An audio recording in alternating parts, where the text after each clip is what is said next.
this labyrinth here isn't the only memorial that we see around town. We see it in all the beautiful artwork, Nancy. We do, and the crosswalks that we had, we used to cross one to go to our favorite pizza place.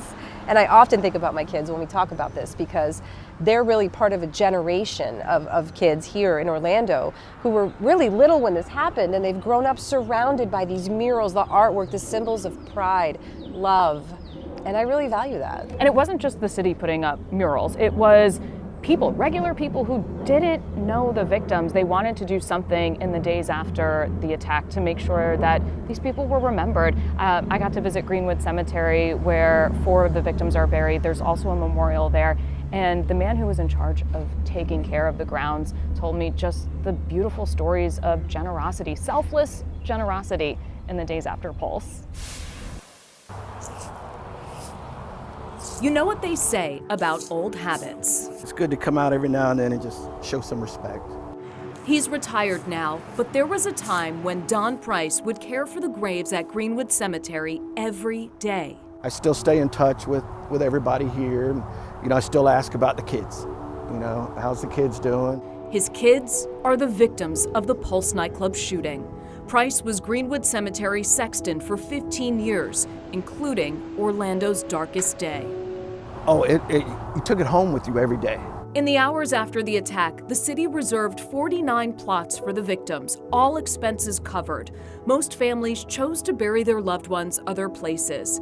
But under the sprawling branches of one of the city's historic live oak trees, 4 young men are buried. Alejandro Barrios Martinez, Corey Connell, Anthony Diesla, and Valentin Fernandez. 2 benches bearing their names overlook a memorial with nameplates honoring all of the innocent lives lost June 12, 2016. We were just trying to make sure there was a comfortable place and there was somewhere that they could come and have a quiet moment and just think about their family without it feeling like, you know, without them reliving what happened. Complete strangers, Price remembers, pitched in as well. So this entire thing was taken care of by the community. Donating services for the families, setting up this free little library, and of course, the trees. They cheer things up quite a bit. They were small saplings when Bob Carr Jr. donated his beloved Tababua trees to the cemetery. As a teacher and as a parent, you grow things, right? So it wasn't too far out of my experience. Now they tower over his head, an undeniable sign time has passed.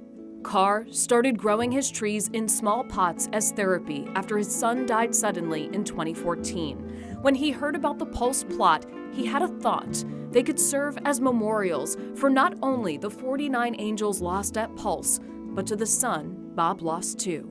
I knew that it was something I could do with my trees that meant something. And as fate would have it, he had exactly 49. What did you hope that your trees would provide for the families? Maybe some evidence that somebody cared.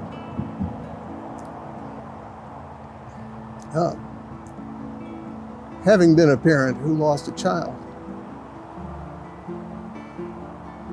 I kind of knew how it was.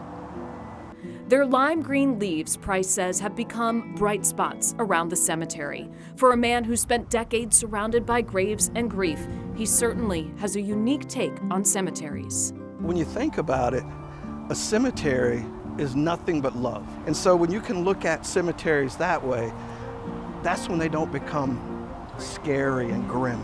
Pulse will forever be ingrained in Orlando's story, as will the victims, forever remembered alongside the city's most notable dignitaries at Greenwood Cemetery.